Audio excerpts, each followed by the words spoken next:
chers compatriotes, me voilà sur cette terre du Nord, si chère à mon cœur, cette terre à laquelle le pays doit tant. Une terre heureuse, laborieuse, généreuse, mais aussi une terre pétrie de la sueur des mineurs, du chant de nos poilus et de larmes des générations de Français qui s'y sont succédés.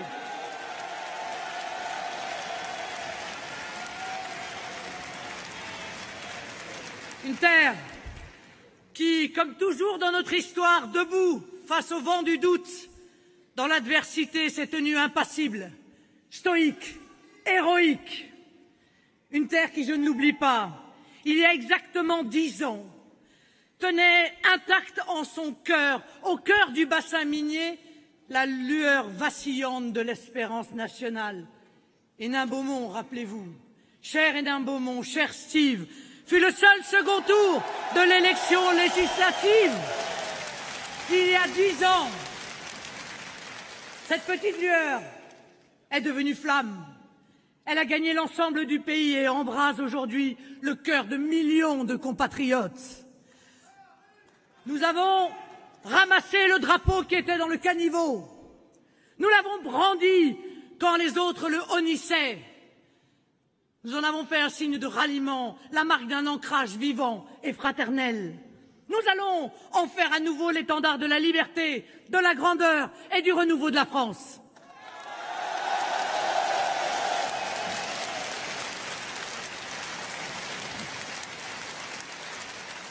De cette tribune et devant tout le pays, à mes chers compatriotes du Nord-Pas-de-Calais, à mes amis si chers d'Hénin Beaumont et du bassin minier, je veux dire ma gratitude, celle du mouvement national, celle de tous ceux qui ont la France au cœur.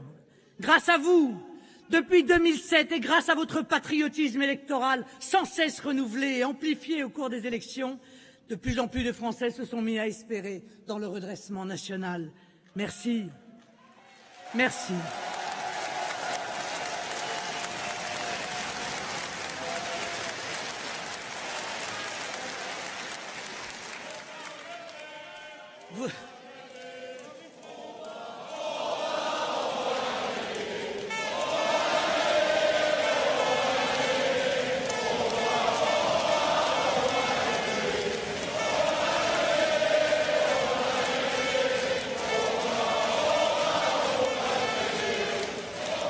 Votre courage, votre lucidité, votre attachement à notre drapeau témoignent une fois de plus, s'il en était besoin, que c'est du peuple et de lui seul que viendra le salut du pays. Notre pire ennemi, c'est nous-mêmes. C'est le doute qui s'instille en nous, Français, sur notre capacité à décider pour nous-mêmes, sur notre capacité à affronter par nous-mêmes le monde, la mondialisation, les attaques de ceux qui, comme l'islamisme, souhaitent nous asservir. Notre combat est celui de notre identité, et donc celui de notre souveraineté. Un pays qui perd sa richesse s'affaiblit, un pays qui s'accable d'impôts s'appauvrit, un pays qui voit son identité s'effacer est menacé parce qu'il ne sait plus d'où il vient, qui il est, mais un pays qui rompt à la fois avec sa souveraineté et son identité est perdu. Or, la France, vous le constatez chaque jour, vit une amputation de sa souveraineté. Et notre peuple subit une dépossession de son identité. Pour autant, nous sommes ici pour réveiller la conscience nationale, que certains voudraient voir assoupie, et même voudraient anéantir. Nous sommes ici pour dire que nous voulons renouer avec la grandeur de notre pays. Nous voulons retrouver l'indépendance de la nation, le règne de nos lois, la douceur de notre liberté. Dans cette élection, mes chers amis, il y a les gens du système et nous. Ce qui nous différencie de nos adversaires, c'est que nous croyons en la France. Eux ont cessé d'y croire et ils professent un discours de soumission, d'abandon, et je le dis avec peine, avec effroi, de trahison. Je veux en revenir au cœur de cette élection présidentielle, à son enjeu même. Va-t-on poursuivre avec l'oligarchie, le système qui décide des affaires de la France depuis des années? Ou va-t-on remettre le gouvernement et l'État au service exclusif du peuple français?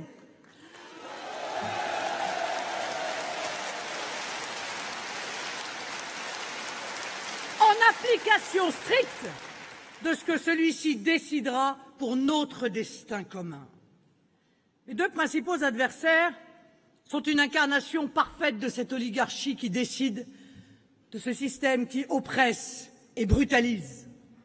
Ils ont été au pouvoir. Ils ont été au pouvoir. Ils ont servi deux présidents successifs. Leurs partis politiques, même recoloriés le temps d'une campagne pour l'un d'eux, sont aux responsabilités depuis longtemps.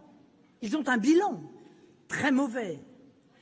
Leurs promesses de campagne sont changeantes selon les jours et les sondages. Leurs propos sont souvent flous, changeants eux aussi. Les deux principaux adversaires sont le système, celui qui nous a menés exactement où nous sommes aujourd'hui. Les deux veulent davantage encore d'Union européenne. Les deux veulent des gouvernements de la zone euro, des ministres européens. Les deux veulent donc, à terme, encore moins de souveraineté nationale, encore moins de France, encore plus de transferts financiers vers l'Europe de l'Est et l'Europe du Sud. Ce qui se profile, c'est bien sûr l'impôt européen, un de plus. Ce qui est certain, c'est la domination de l'Allemagne, qui continuera d'imposer sa politique et ses choix selon ses intérêts, mais contre les intérêts de la France et des autres nations. Mon choix est tout autre. Je veux plus de France.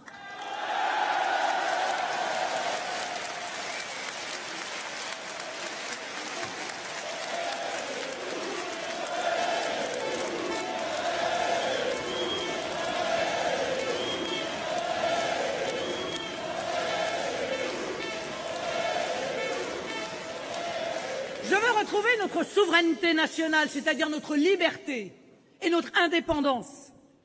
Un vieux et grand pays comme la France y a tout autant droit que n'importe quelle autre nation du monde. Nous ne souhaitons plus être dépossédés de notre pouvoir démocratique. Je veux que ce soit vous qui décidiez.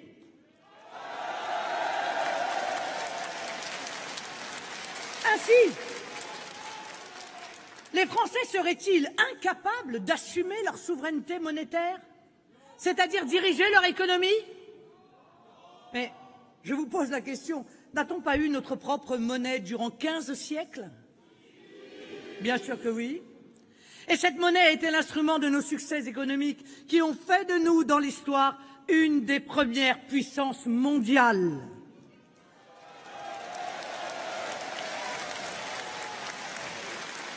À partir du moment où l'euro n'a pas apporté les promesses de prospérité et de pouvoir d'achat que ses promoteurs nous avaient vendus, serait-il illégitime de poser le problème, de mettre le dossier sur la table, d'essayer d'analyser objectivement ce qui ne va pas?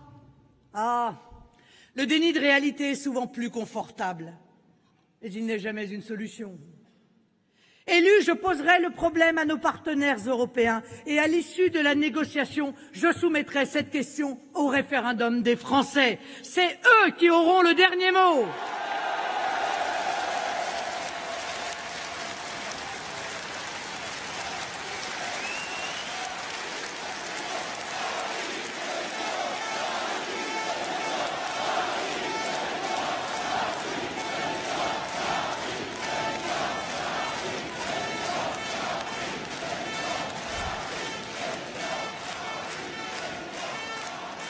C'est le peuple qui aura le dernier mot, puisque c'est le peuple qui est le sujet politique dans notre démocratie et que rien ne peut se décider sans lui et encore moins contre lui. Sur notre souveraineté territoriale, je pose la question. Les Français seraient-ils à ce point sous dépendance intellectuelle qu'il nous faille accepter de confier les clés de notre maison, la Maison France, à des autorités extérieures? À des commissaires illégitimes et inconnus de tous? À ces oligarques de l'ordre mondial qui, de leur immeuble de verre à Bruxelles, nous administrent comme si nous étions leur colonie? Non. La France est notre pays. C'est à nous de décider de nos lois, de notre organisation administrative, du système de solidarité que nous voulons établir entre Français.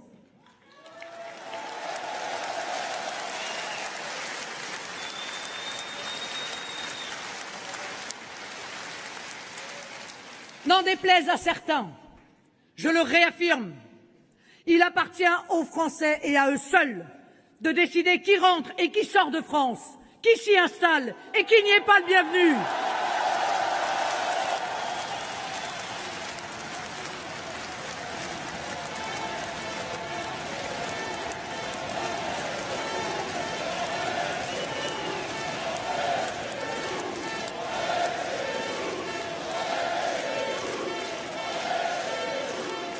Non, nous ne voulons pas des migrants de Madame Merkel. Nous ne voulons pas de l'immigration économique qu'un certain patronat voudrait nous imposer pour faire baisser les salaires et voir grandir ainsi leurs profits privés. Quand le coût, bien entendu, de cette main-d'œuvre est mutualisé, c'est-à-dire payé avec de l'argent public en puisant dans vos poches. Je refuse d'admettre qu'une autorité de tutelle budgétaire supranationale ou un commissaire politique, se croit autorisé à définir pour nous les limites ou la nature de nos dépenses publiques. Je refuse que cette autorité non contrôlée se permette de nous infliger des amendes pour des décisions qui relèvent normalement de notre souveraineté de peuple. Que cette autorité supranationale veuille nous interdire le patriotisme, c'est-à-dire d'aimer notre pays, de le gérer et de le défendre.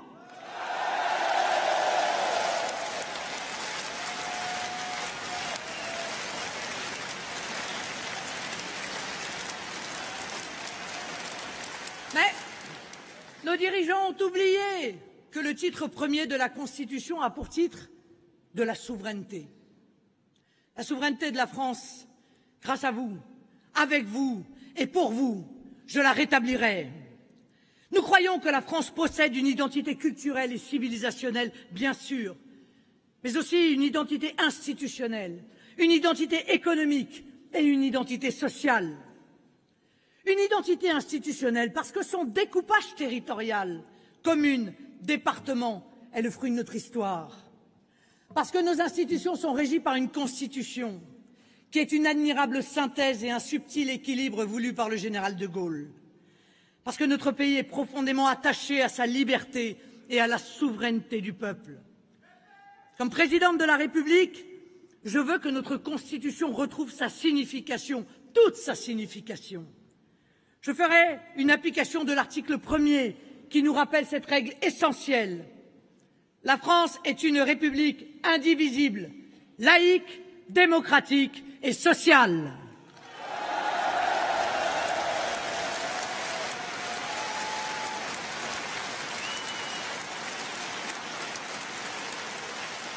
Elle est indivisible. Je mettrai fin aux dérives communautaristes et mettrai au pas les féodalités. Elle est laïque. Je rappellerai cette règle qui est indispensable à la paix civile en imposant aux fanatiques religieux la laïcité dans l'espace public.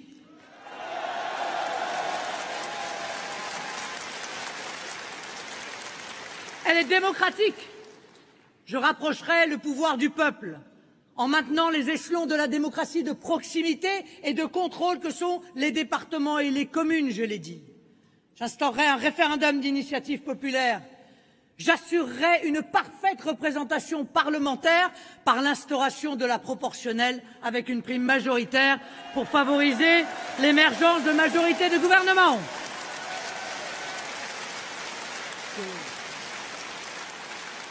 Les Français n'en peuvent plus de voter et de ne pas être représentés dans la maison du peuple que doit redevenir l'Assemblée nationale.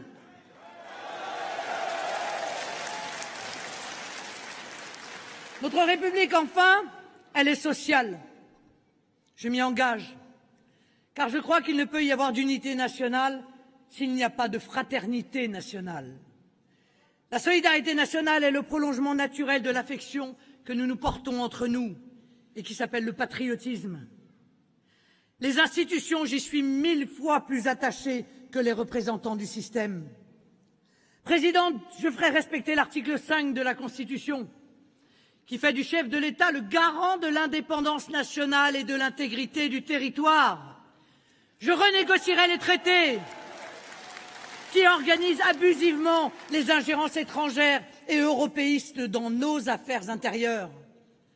Je renégocierai avec l'Union européenne le retour de nos souverainetés monétaires, législatives, territoriales et budgétaires.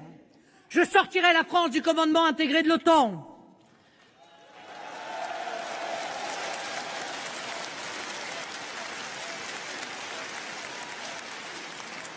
J'organiserai la reconquête des territoires de la République pour que la loi républicaine s'applique partout, avec pour levier juridique l'État de droit.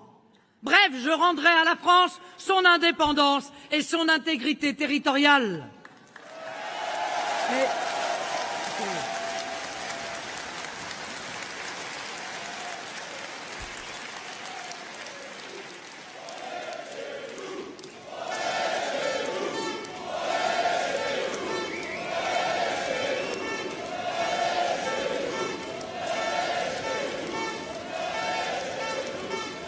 Je rappelle aux Français que c'est la mission première du président de la République. Messieurs Fillon et Macron, eux, ne veulent pas être président de la République. Ils sont en réalité les représentants d'intérêts privés. Ils sont des rouages d'intérêts commerciaux, des courroies de transmission de la finance. Ce sont eux qu'ils veulent installer à l'Élysée. Fillon et Macron, les banques face aux assurances, les assurances face aux laboratoires pharmaceutiques, AXA face à Servier, Marc Ladrette de la Charrière face à Bernard Arnault, tel groupe de médias face à tel autre, même si sur ce dernier point on doit reconnaître à M. Macron une incontestable longueur d'avance parmi la poignée de grands patrons qui possèdent l'intégralité des médias français et de la presse, la plupart roulent pour Macron.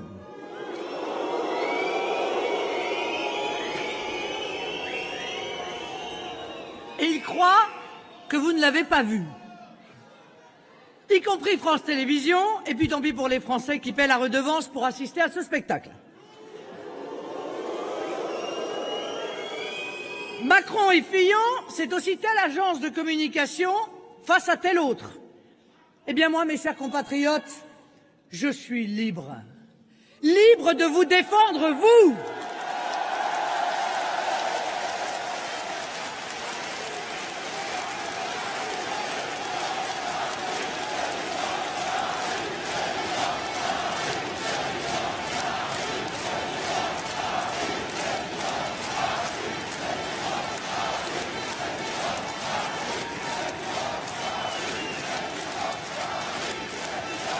Je suis, mes chers compatriotes, une femme libre qui n'a d'ascenseur à renvoyer à personne, qui n'a aucun média à remercier, aucun grand patron à qui il faudra un jour donner un coup de pouce dans ses affaires, aucune banque, aucune assurance, aucun laboratoire pharmaceutique à qui un jour l'État devra faire un chèque ou accorder une autorisation indue, aucun copain à décorer indûment de la Légion d'honneur, aucune monarchie pétrolière à qui il faudra faire plaisir en lui accordant une exonération fiscale sur les plus-values immobilières, comme l'a fait M. Fillon pour le Qatar et l'Arabie saoudite.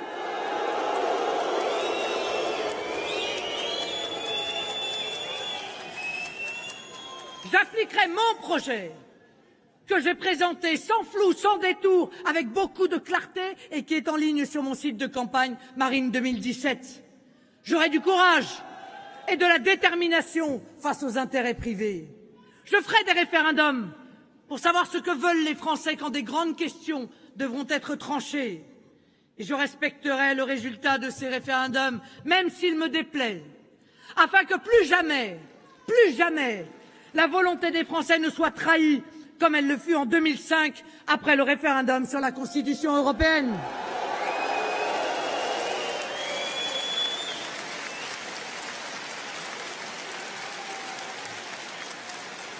Je créerai enfin le référendum d'initiative populaire pour que le peuple puisse lui-même déclencher des référendums. Je demanderai à mon gouvernement d'être le gouvernement de la France, de se consacrer sur cette tâche et de refuser de faire chaque jour de la politique politicienne. Un ministre ne doit pas s'engager dans une campagne électorale quand il n'est pas lui-même candidat. Il n'est pas payé pour cela. Il est payé pour travailler au bien commun. Il est payé pour servir la France.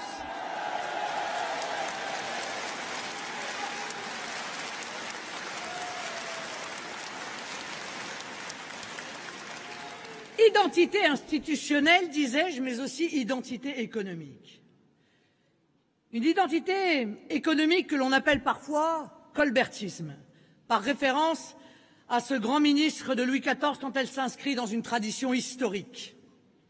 Cette identité induit un rôle particulier de l'État dans notre économie, non pour brimer, mais pour accompagner, non pour s'ingérer, mais pour garantir à tous la liberté et l'égalité.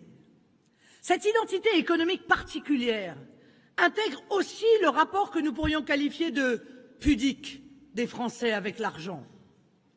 Elle prend en compte la taille ou la nature de notre tissu d'entreprise. Elle incorpore dans son fonctionnement et nos raisonnements économiques notre histoire sociale ou nos habitudes de vie. Le projet présidentiel que je défends est conforme à cette idée économique qui nous est propre. Lisez-le.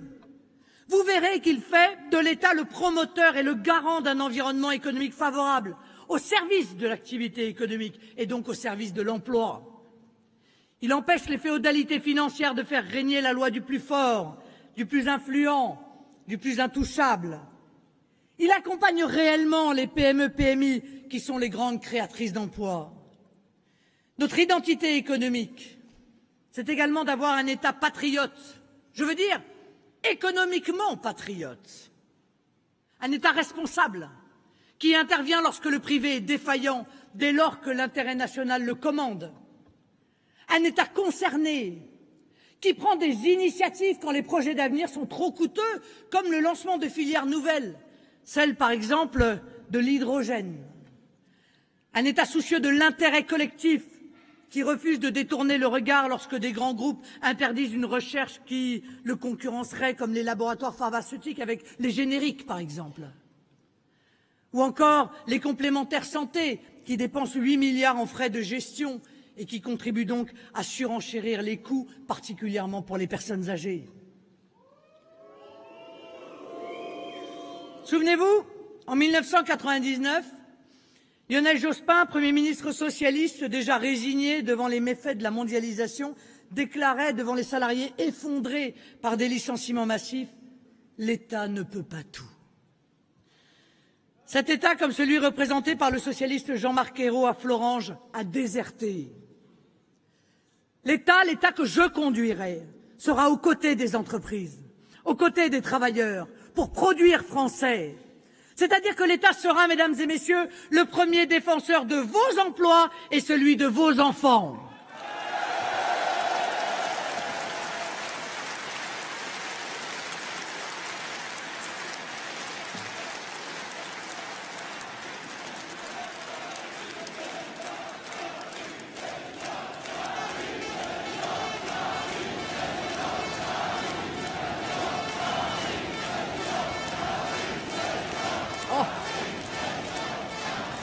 Mes concurrents, eux, se moquent du rôle de l'État dans l'économie parce que le système, justement, ne veut plus que l'État intervienne.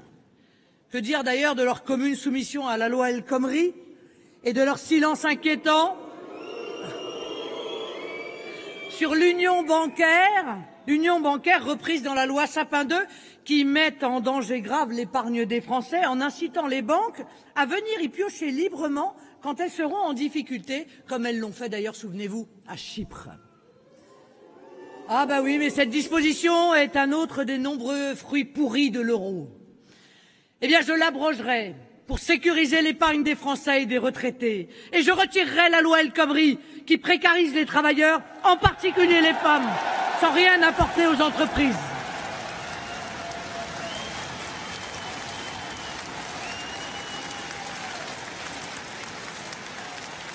J'engagerai la France dans la voie du patriotisme économique pour nos petites entreprises, pour nos exploitations agricoles.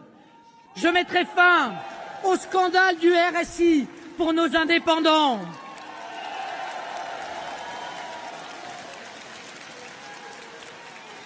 Je l'ai dit, je procéderai d'ailleurs à une amnistie des arriérés du RSI, tant les erreurs ont été nombreuses de la part de cette structure au détriment de nos indépendants. Je ferai le choix pour tous les Français d'un impôt plus juste pour les ménages, en baissant de 10% les 3 premières tranches de l'impôt sur le revenu, plus juste pour les entreprises, en abaissant le taux à 24% pour les PME-PMI. Mais je demanderai aux grands groupes de participer à la solidarité nationale en payant leurs impôts en France, sous peine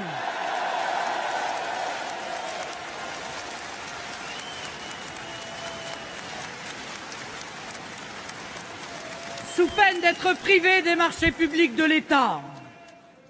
Je serai, mes chers amis, respectueuse de chaque euro dépensé publiquement, en menant une bataille déterminée contre les gabegies et la dépense publique la plus nocive. Bien sûr, je pense au coût faramineux de l'asile en France,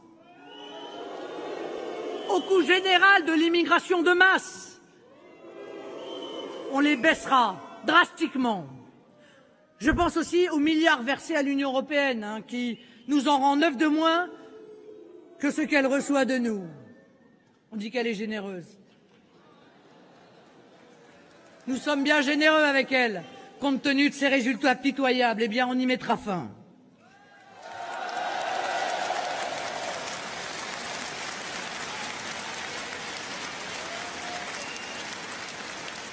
Je serai intransigeante avec la fraude sociale, la fraude fiscale, l'argent détourné par le clientélisme et le financement du communautarisme. Je miserai sur l'innovation, notamment en matière de santé, car elle permet de substantielles économies. Je dégagerai la France de la dépendance de la finance mondialisée, en redonnant à la Banque de France la possibilité de prêter directement à l'État et en francisant notre dette pour éviter qu'elle ne soit majoritairement détenue par l'étranger, comme c'est le cas aujourd'hui.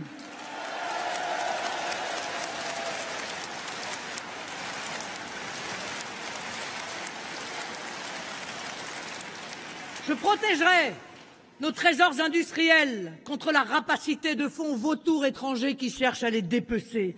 En un mot, je choisirai la voie du bien-être des Français, celle qui est définie par les Français et non le cul-de-sac imposé par l'Union européenne et les banques. Notre identité, c'est aussi notre identité sociale. Notre identité sociale, elle fait de la France une exception, avec un système de solidarité nationale particulier qui est un héritage de la doctrine sociale de l'Église comme de l'histoire de notre mouvement social. Au nom de logiques soi-disant comptables, mais en réalité idéologiques, ultralibérales, certains proposent de détruire notre système. Privatisation de la sécurité sociale, émiettement du droit du travail par entreprise, suppression de la majoration des heures supplémentaires, allongement indéfini de l'âge de la retraite, du départ à la retraite, réduction drastique de l'indemnisation des chômeurs. Eh bien, moi, je me refuse à la logique de destruction, parce qu'il y aurait des dysfonctionnements que d'ailleurs personne, et surtout pas moi, ne conteste, mais dont précisément ceux qui veulent tout bazarder portent la responsabilité. La fraude sociale, comme le gaspillage, doivent être stoppés, afin de pouvoir, entre autres, rétablir le caractère universel des allocations familiales, rétablir la demi-part fiscale pour les veufs et veuves, augmenter de 20% le minimum vieillesse, augmenter de 20% l'allocation adulte handicapé.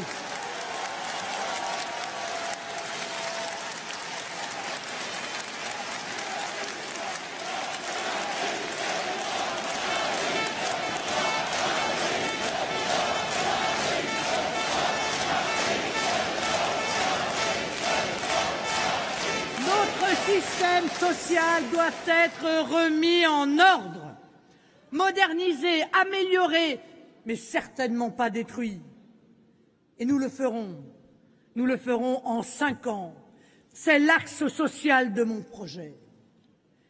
Identité culturelle, économique, institutionnelle, sociale, c'est tout cela qui fait l'âme d'un peuple, de notre peuple et de tout le peuple.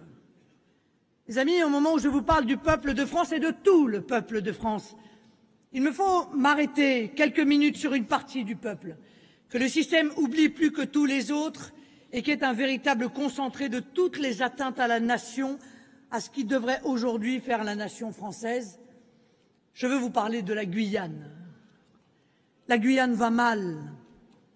La Guyane va si mal que Madame Royal, en visite ministérielle, a dû s'enfuir en catimini de peur d'avoir à assumer les responsabilités d'un État manifestement défaillant. Depuis près d'une semaine, la Guyane est bloquée. Depuis près d'une semaine, Cayenne, Kourou et Saint-Laurent-du-Maroni subissent les affres de barrages bloquants. Depuis près d'une semaine, le centre spatial fait savoir que le tir de fusée est différé. Depuis près d'une semaine, les avions sont contraints de faire demi-tour ou d'être déroutés sur les aéroports voisins parce qu'ils ne peuvent plus se poser à Cayenne. Depuis près d'une semaine, la ministre de l'Outre-mer n'a rien trouvé de mieux que de convoquer une réunion à la fin du mois sous les lambris de son ministère. Je vous laisse imaginer que dans pareil cas, mon ministre serait déjà à pied d'œuvre pour dialoguer sur le terrain.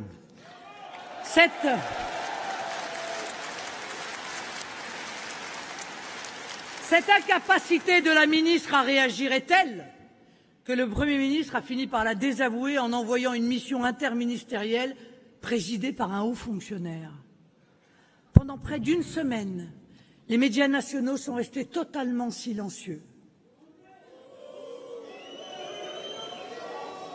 Ce qui est certain, c'est que nos compatriotes d'outre-mer sont malheureusement habitués à la condescendance de certaines pseudo-élites métropolitaines qui, s'agissant de nos lointains départements, n'ont à la bouche que les mots confettis d'empire, danseuse de la République, et savent, comme l'a écrit Daniel Maximin, que ce sont les seules régions de France pour lesquelles on demande combien ça coûte et si ça rapporte. La réalité, chers amis, est que depuis 10 ans, les gouvernements successifs se sont contentés pour l'outre-mer d'un service qui, à force d'être cruellement minimum, en est devenu coupablement insuffisant. J'étais en Guyane il y a quelques semaines. J'ai vu et j'ai compris, à Cayenne et à Saint-Laurent-du-Maroni, que nos compatriotes de Guyane n'en peuvent plus. Ils sont comme nous tous, ils n'en peuvent plus. Ils n'en peuvent plus d'une immigration massive. Ils n'en peuvent plus de l'insécurité qu'elle génère. Quand 50% des détenus en Guyane sont étrangers. Ils n'en peuvent plus que la Guyane soit devenue le département le plus criminogène de France. Ils n'en peuvent plus de la saturation des services publics et de ne plus avoir accès à des services de santé débordés. Si je n'excuse pas les blocages de ces collectifs citoyens, honnêtement, je les comprends. À tous les Français d'outre-mer, je veux dire, il est temps enfin que l'outre-mer soit traitée à la hauteur de la chance qu'elle représente pour notre pays. Il est grand temps aussi d'y remettre de l'ordre. Je veux leur dire que je nommerai un ministre d'État de l'outre-mer et de la mer qui, en Guyane, s'attellera à la lutte contre l'immigration, contre l'insécurité, au développement économique, au travers d'un véritable plan de désenclavement des différentes régions du département. Merci. Merci à vous de me permettre de leur dire que s'ils sont loin de nos yeux, nos compatriotes d'outre-mer ne doivent pas rester loin de notre cœur et encore moins de toute l'attention de l'État qu'ils méritent.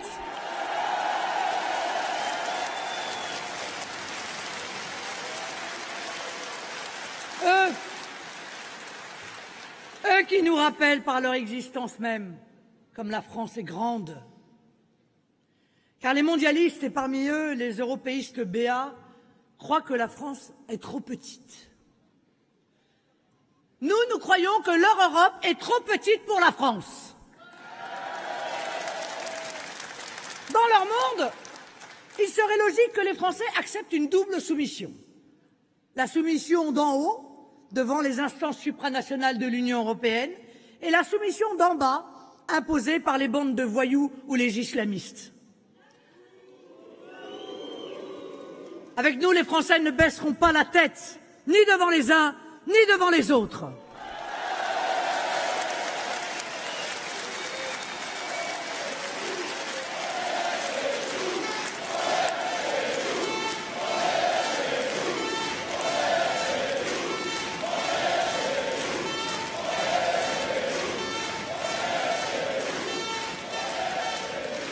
Oui, mes chers compatriotes, mon message est un appel à l'émancipation, à la libération, un appel à la rébellion contre les féodalités qui veulent nous placer sous le joug du tout économique ou du tout religieux. Un appel à tous les patriotes à se regrouper derrière notre drapeau, nos valeurs, notre fierté retrouvée pour relever notre peuple et revivifier notre esprit national.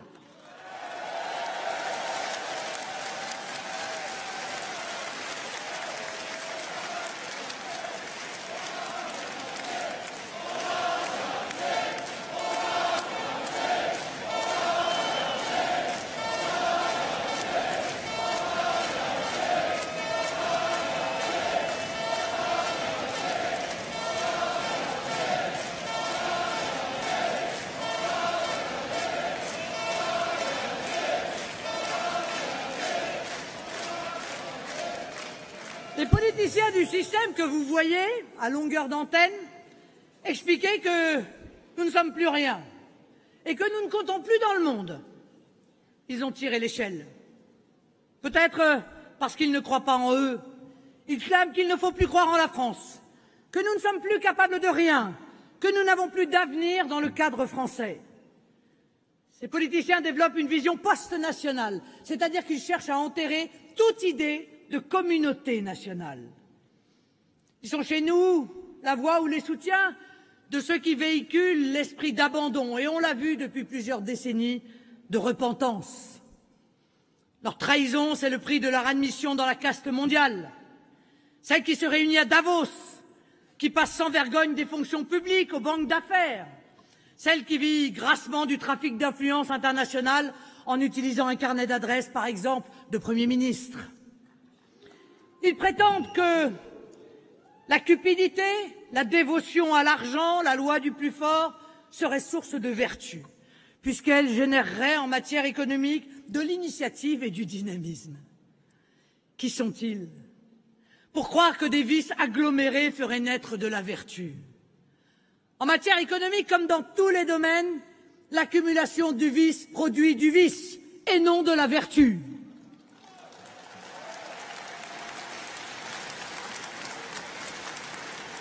Écoutez-les, écoutez-les, les mondialistes. Ils clament que l'économie rapproche les personnes quand la culture les isole.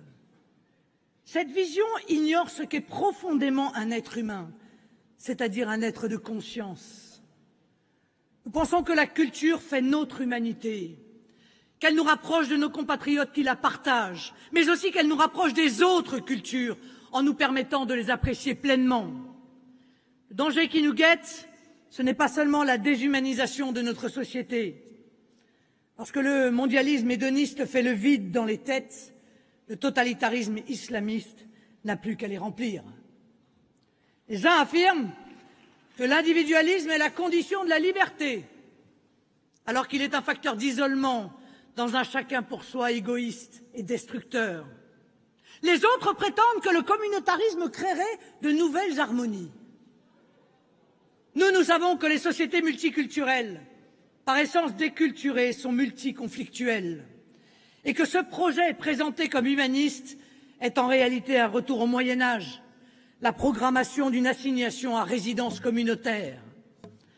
Or, ce que demandent les Français dans leur quasi-unanimité, c'est de vivre chez eux comme des Français.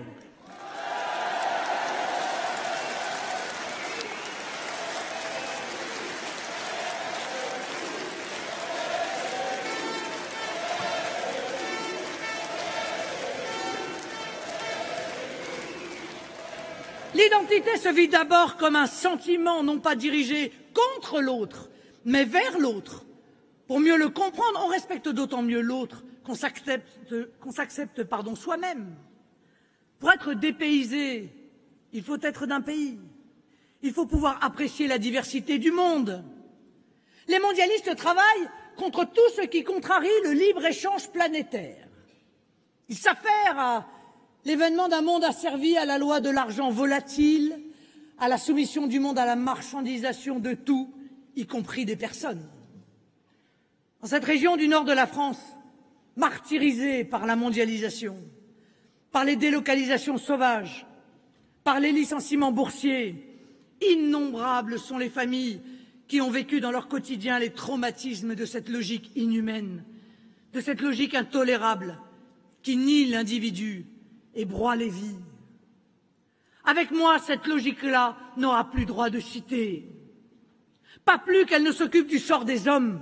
La caste ne s'intéresse aux nations parce qu'elle les regarde de trop haut. Elle les regarde avec mépris et condescendance. Je me félicite que grâce à nous, grâce à vous qui êtes là aujourd'hui, grâce à tous ceux qui soutiennent notre mouvement de redressement national, français, de métropole, d'outre-mer ou de l'étranger, ces mondialistes nous regardent aujourd'hui avec crainte.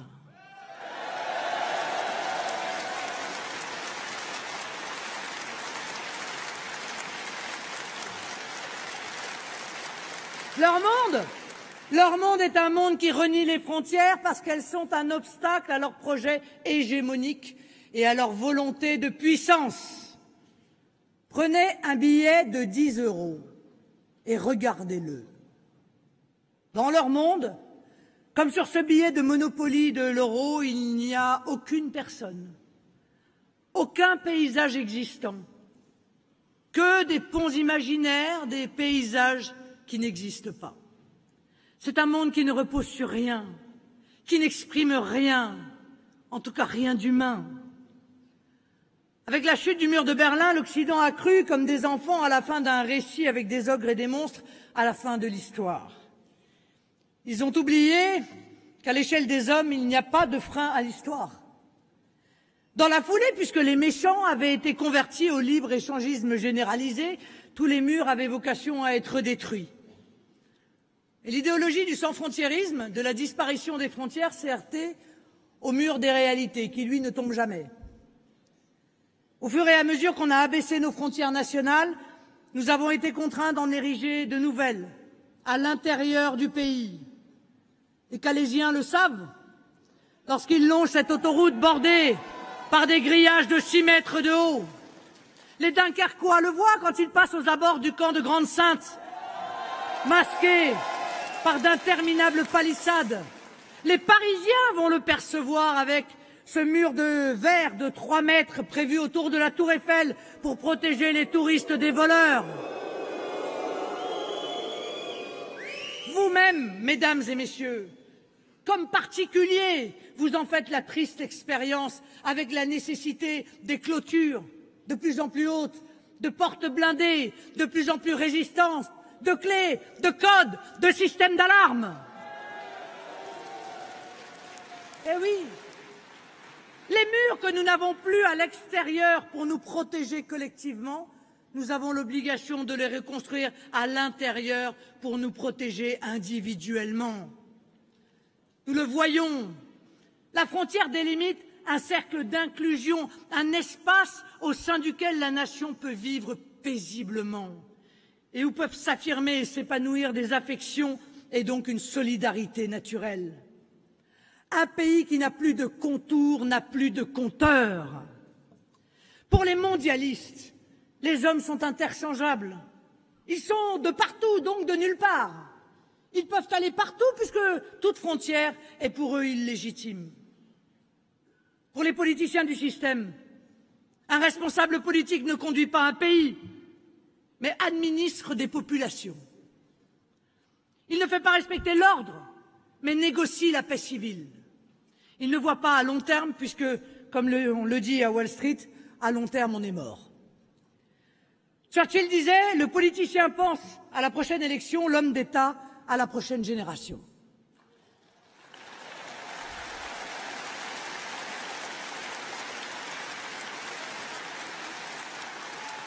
Nous refusons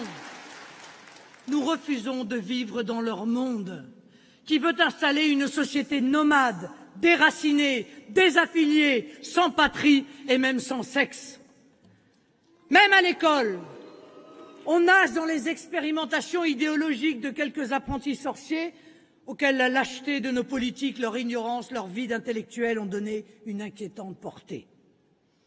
Pour faire prospérer son petit commerce, le marché mondial unique a besoin d'un homme unique, correspondant à un monde uniforme, gris, qui excommunie la diversité humaine, bannit les appartenances naturelles, congédie les filiations historiques.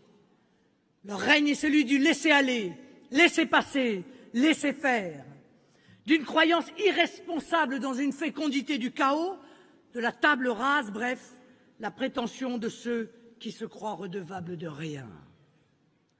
Leur vraie patrie, c'est le marché planétaire de masse.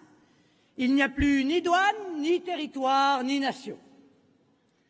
Cette idéologie conduit à une civilisation qui ampute l'individu de son appartenance sociale, familiale, culturelle, qui le livre corps et âme au marketing commercial et aux manipulations de masse.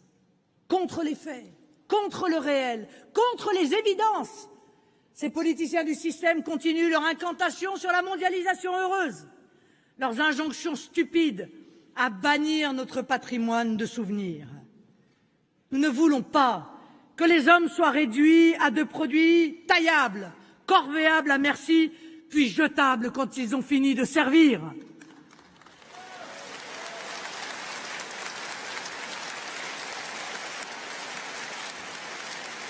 Oh, nous avons bien vu. La caste agit contre les intérêts de notre peuple en essayant de le diluer par amnésie. On comprend mieux alors les déclarations de M. Macron affirmant qu'il n'y a pas de culture française, qu'il n'a même jamais vu d'art français. Un peuple qui perd la mémoire est un peuple qui s'égare, qui perd toute orientation.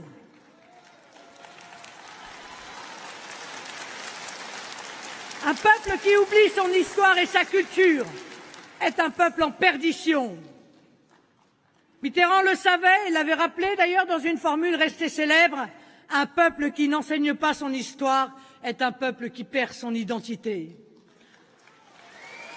C'est la raison pour laquelle ses successeurs,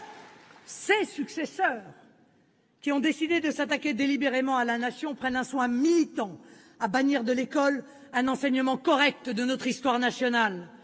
On l'ampute au point que nos enfants n'y trouvent plus de logique, de continuité, de fierté. Nous croyons et nous voulons une France qui transmet et se transmet. Une France qui transmet, c'est celle d'une école où le maître est respecté, où l'uniforme évitera la concurrence des marques, où le même enseignement, un enseignement de grande qualité, est dispensé à tous.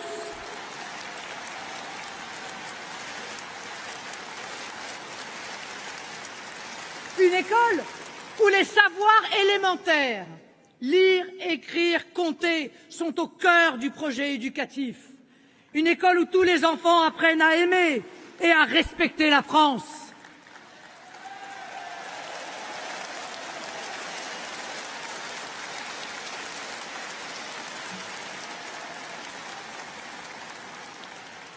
Les petits-enfants doivent y apprendre le récit national qui leur fait célébrer nos victoires, admirer nos héros, pleurer nos déchirements et comprendre l'âme collective qui fait de nous, tout au fond de notre cœur, des filles et fils de France.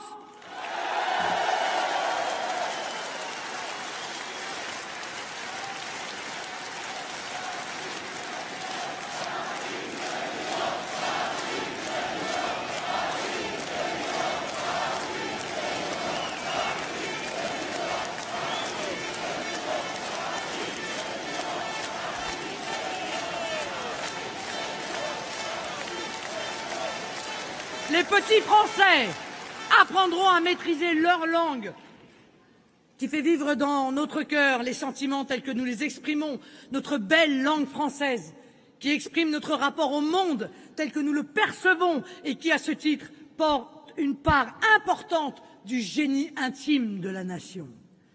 L'école aura pour mission de bâtir le socle de l'assimilation française et républicaine. Élie de Noix de Saint-Marc, ce grand soldat qui avait connu la déportation, nous rappelait « Les seuls édifices qui tiennent sont intérieurs. Les citadelles de l'esprit restent debout plus longtemps que les murailles de pierre. » Nous voulons donc une France qui se transmet.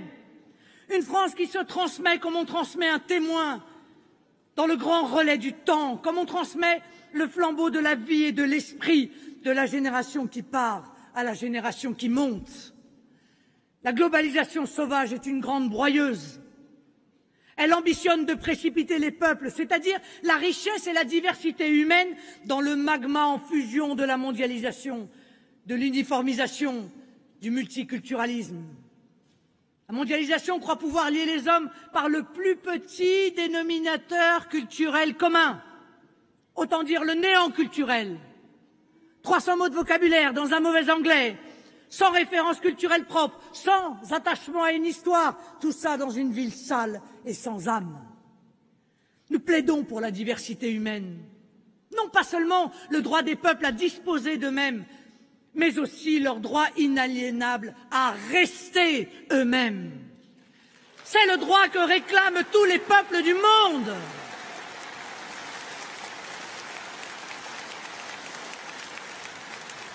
Je reviens d'Afrique, où j'ai effectué un voyage pour y rencontrer nos troupes engagées contre l'islamisme dans le cadre de l'opération Barkhane.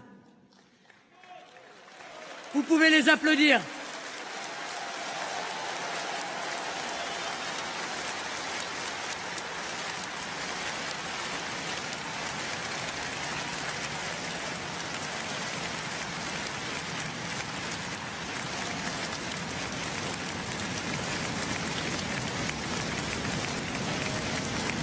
Soldats français, tout ce bruit, c'est pour vous!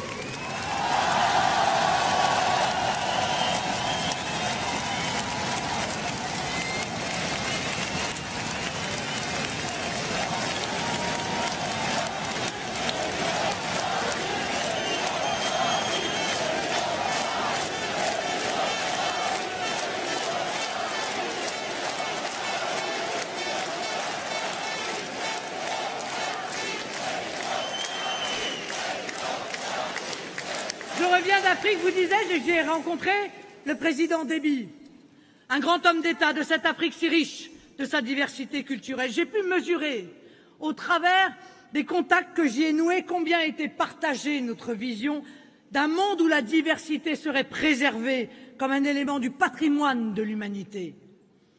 À ceux qui pensent que la France a fait son temps, je dis que le temps qui vient est celui de la France, de son grand retour.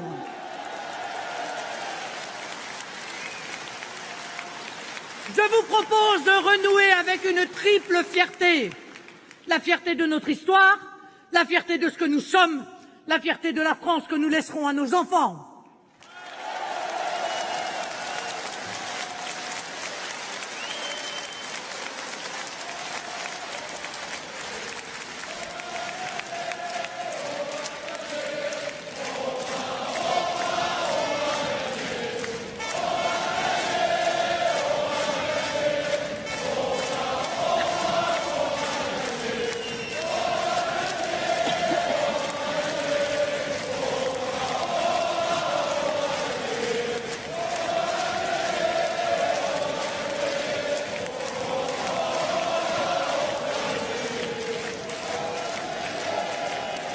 Nous allons gagner, car selon la très belle formule de la philosophe et essayiste Bérénice Levet, comme tous les peuples, nous aspirons légitimement à donner un avenir à notre histoire.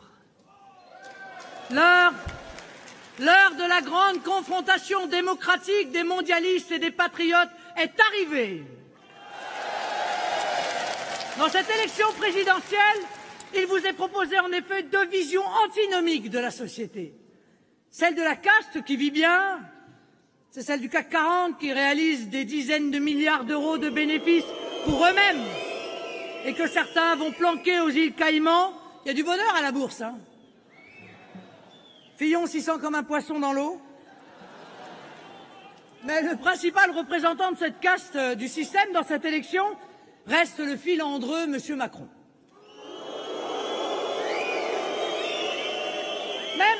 Même s'il n'est pas toujours clair dans son expression, j'ai eu l'occasion de le souligner, c'est en quelque sorte le Jean-Claude Van Damme de la politique.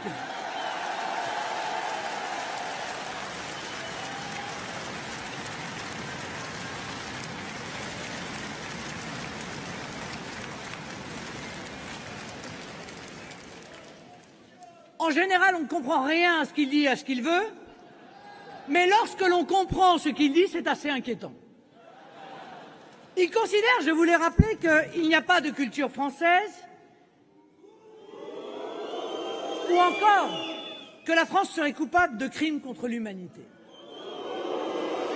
Ah. Peggy disait « Les patries sont toujours défendues par les gueux et livrées par les riches ».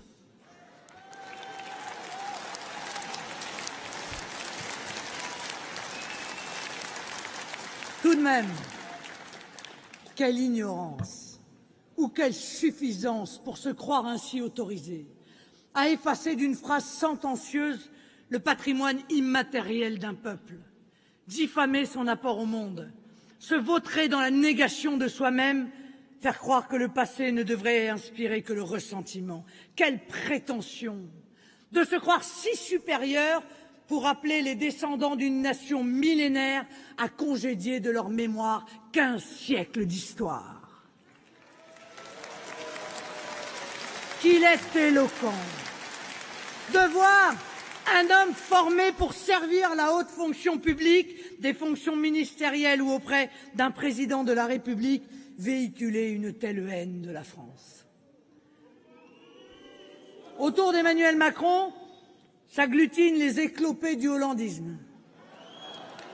Delanoë, Berger, Valls, et les vieilles gloires d'un système qui s'effondre sur lui-même, de Madeleine à Cohn-Bendit, de Hue à Douste-Blazy. Macron, c'est le hollandisme sans le courage d'assumer le bilan. C'est une vaste entreprise de recyclage de l'ancien régime autour d'un projet mondialiste. Et puis, face à la caste, il y a la France, celle que je représente, et qui refuse davantage d'éprouver ce triple sentiment de dépossession. Dépossession de son identité, de sa mémoire, de son territoire. Tous les jours, je rencontre des Français qui décrivent ce qu'ils ont sous les yeux. L'usine qui déménage, le portefeuille qui se vide, le village qui meurt, les migrants qui arrivent, la mosquée cathédrale qui s'installe.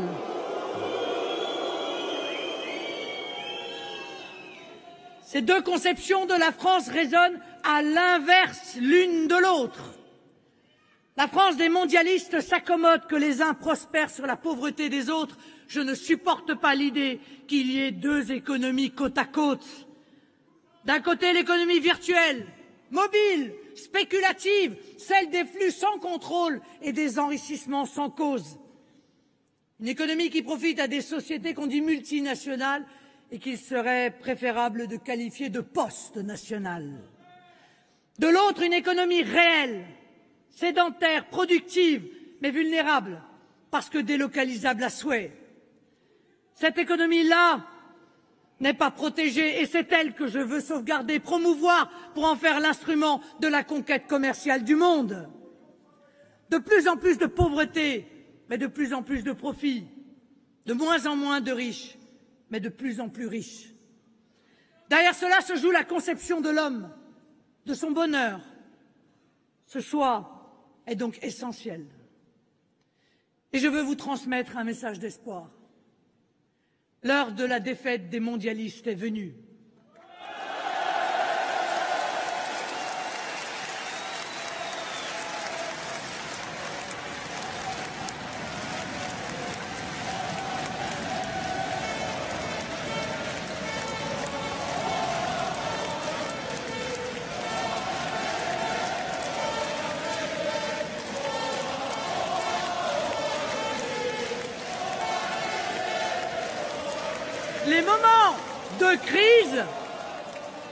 Les moments de crise produisent un redoublement de vie, disait Chateaubriand.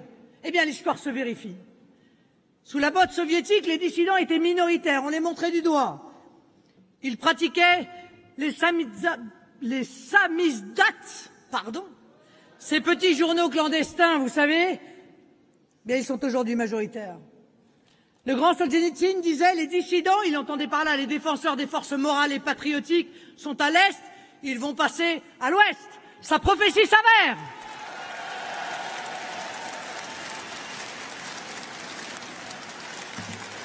À propos d'une époque de grands bouleversements qui allait changer le monde, le même Chateaubriand remarquait dans ses mémoires d'outre-tombe « Cette vieille Europe pensait ne combattre que la France, elle ne s'apercevait pas qu'un siècle nouveau marchait sur elle. Un siècle nouveau est né, mes amis, et il s'est mis en marche. »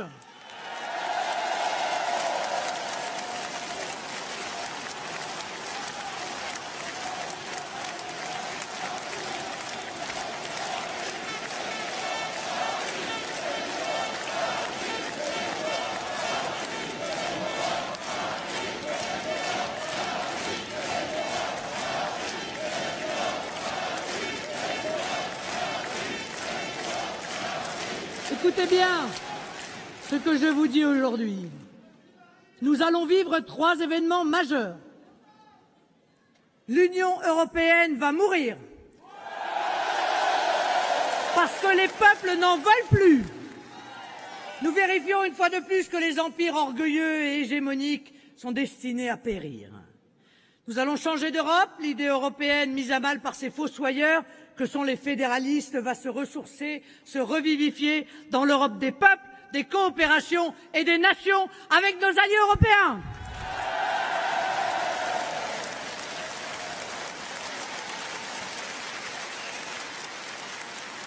Nous allons remettre l'Europe en ordre, en la fondant sur les coopérations, en respectant la liberté et la souveraineté de chaque nation. Deuxièmement, la fin de la mondialisation sauvage est engagée. Ce grand mouvement est en marche. Il voit le retour du local contre le global, de la proximité contre l'éloignement, le retour de la limite contre le laisser-faire, le laisser-aller, le laisser-passer, le patriotisme contre le reniement des attaches naturelles. Nous nous inscrivons dans ce mouvement du monde avec ce que nous avons appelé la révolution de la proximité. Enfin, le multiculturalisme est démasqué.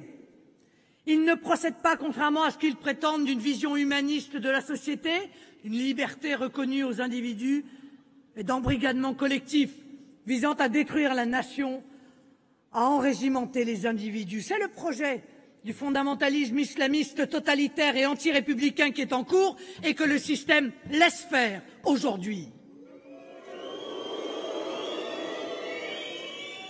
Le multiculturalisme comme le droit à la différence qui le justifiait apparaissent pour ce qu'ils sont, le faux-nez de la destruction de la nation, c'est-à-dire de nos libertés collectives et de notre dilution en tant que peuple.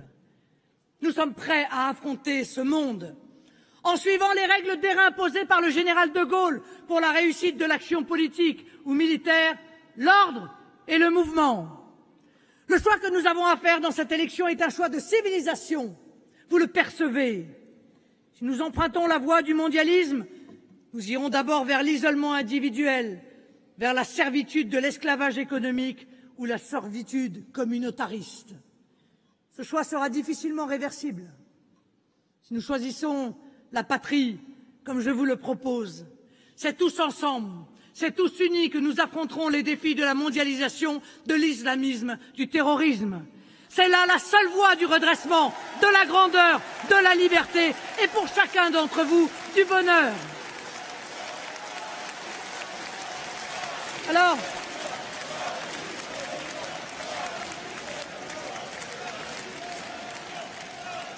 Alors mes amis, face à ce choix fondamental, le seul vote utile, c'est le vote qui permet de changer concrètement les choses. Vous le savez, on ne changera de politique qu'en changeant le personnel politique.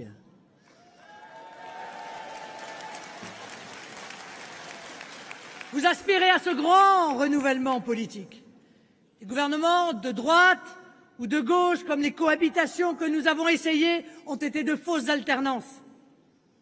Ils ne vous ont pas apporté le changement que vous étiez en droit d'attendre.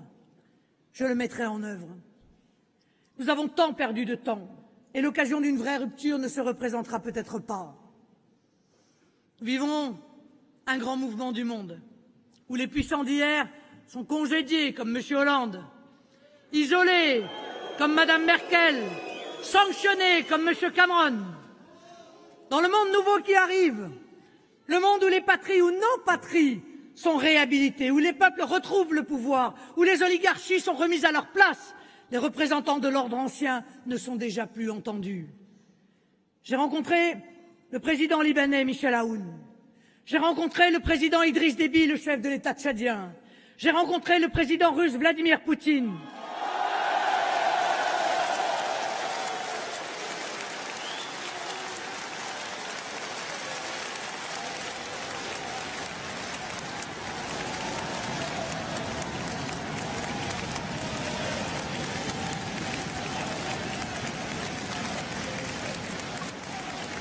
J'ai trouvé de vrais hommes d'État, des hommes d'État réellement engagés dans une lutte implacable contre le terrorisme, des hommes d'État conscients que pour la paix sur tous les continents, nous devons aller vers un monde multipolaire respectueux des peuples, respectueux des États, respectueux de la diversité humaine et donc respectueux de l'homme. L'insurrection démocratique des peuples est en marche aux États-Unis, en Grande-Bretagne, en Italie, en Inde et finalement partout dans le monde. Les patriotes parlent la même langue. Ce grand mouvement planétaire qui invite les peuples à la fierté et au respect, à l'équilibre et à la réalité, à la liberté et à la coopération, nous appelle, nous, Français, à le rejoindre. Parce que la France est grande, parce que la France a fait de la liberté son idéal. La France y a un rôle majeur et même moteur à y jouer. Nous ne nous déroberons pas. Nous avons rendez-vous avec l'histoire. En avant! Vive les peuples du monde! Vive le peuple français! Vive la République! Vive la France!